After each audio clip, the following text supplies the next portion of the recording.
किसी ने कमाल की बात कही है कि स्वर्ग का सपना छोड़ दो, नरक का डर छोड़ दो।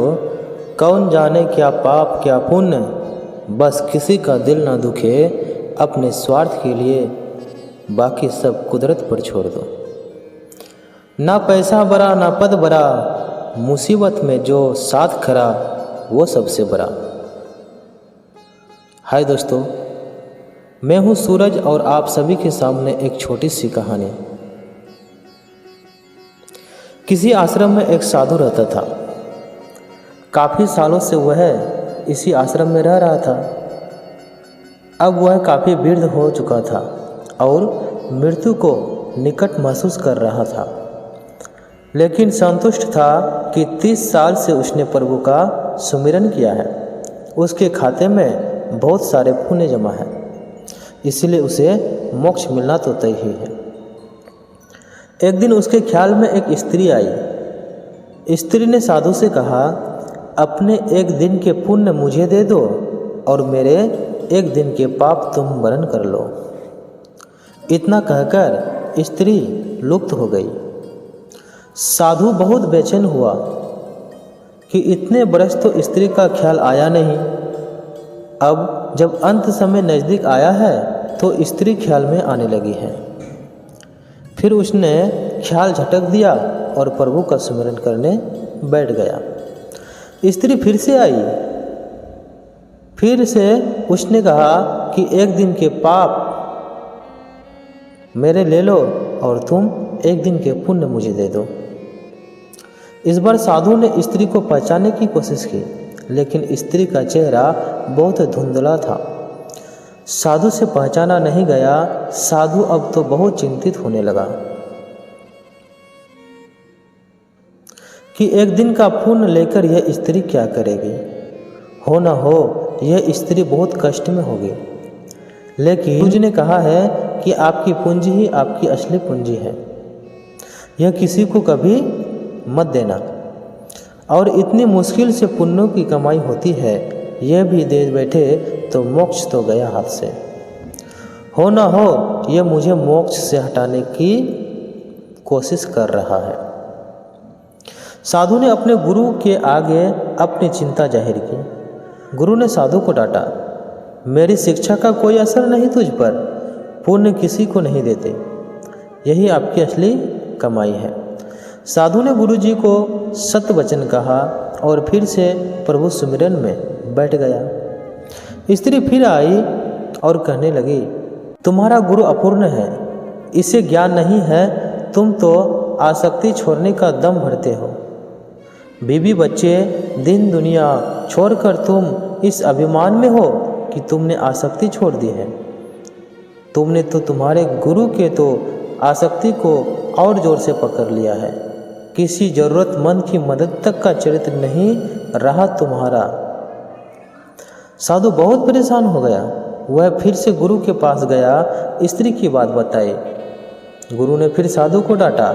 गुरु पर संदेह करवाकर वह तुम्हें पाप में धकेल रही है। जरूर कोई बुरी आत्मा तुम्हारे पीछे पड़ी है। साधु अब कहाँ जाए। वह वापस लौट आया और फिर से प्रभु सुमिरन में बैठ गया। स्त्री फिर ख्याल में आई। उसने फिर कहा, इतने साल तक अध्यात्म में रहकर तुम गुलाम भी बन गए हो। गुरु से आगे जाते इतने साल के अध्ययन में तुम्हारा स्वतंत्र मत तक नहीं बन पाया। गुरु के सीमित ज्ञान में उलझ कर रह गए हो।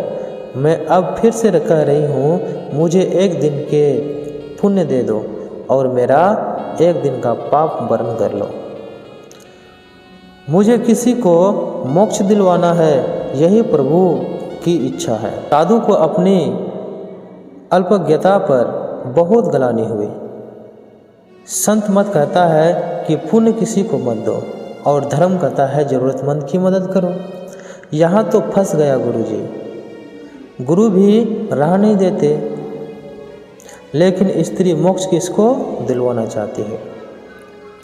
साधु को यह युक्ति सूझी, जब कोई राह ना दिखे तो वह प्रभु से तार जोड़ो, प्रभु से राह जानो, प्रभु से ही पूछ लो कि इसकी क्या रजा है।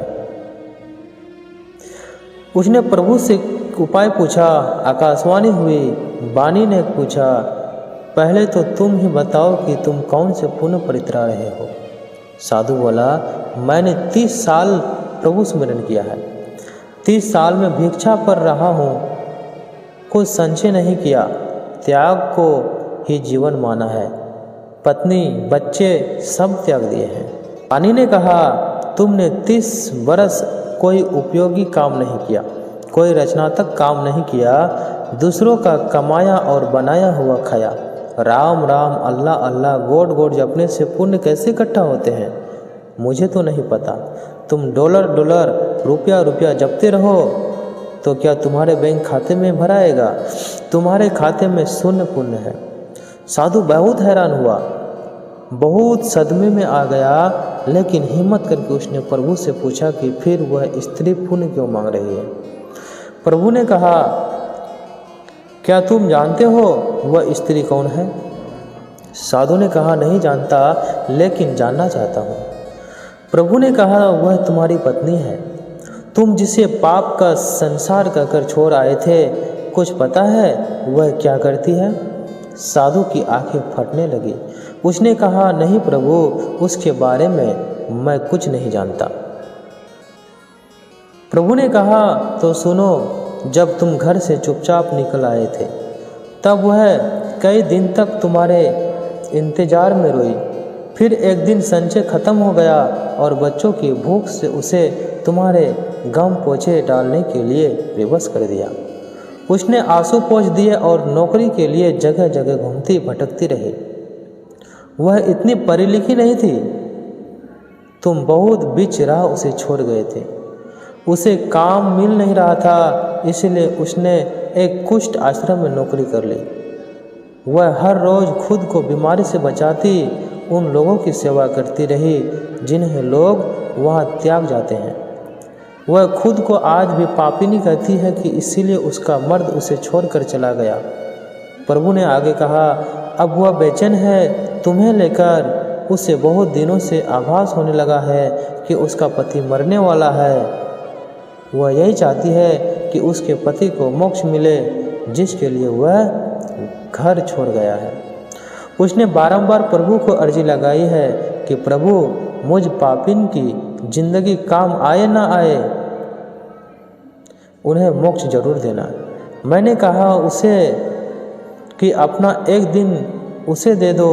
कहती है कि मेरे खाते में पुण्य कहाँ होते तो मैं एक पल न लगाती, सारे पुण्य उन्हें दे देती।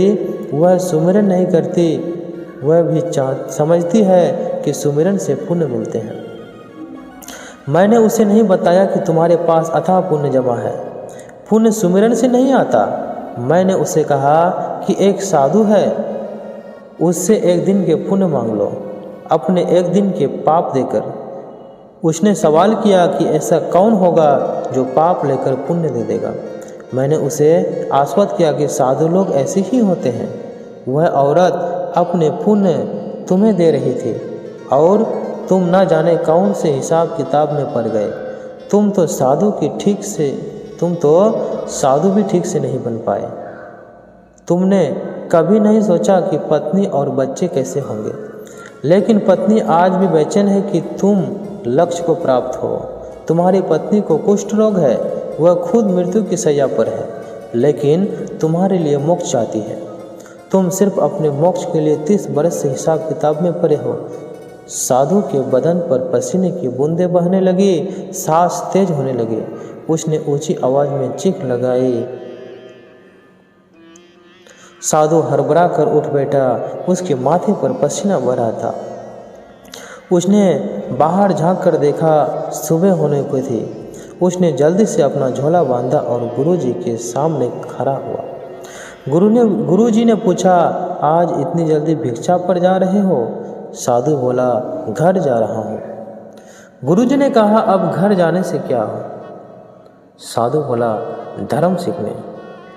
तो दोस्तों, यही कहते हैं कि स्वर्ग का सपना छोड़ो, नरक का डर छोड़ दो। कौन जाने क्या पाप क्या पुण्य, बस किसी का दिल न दुखे। अपने स्वार्थ के लिए बाकी सब कुदरत पर छोड़ दो। कहानी अगर अच्छा लगे तो वीडियो को लाइक कर दीजिए। और दोस्तों इसी तरह की कहानी पाना चाहते हैं तो हमारे यूट्यूब चैनल सत्संग संध्या को सब्सक्राइब कर लीजिए, क्योंकि हम इसी तरह की कहानियाँ लाते रहते हैं। Thanks for my watching video.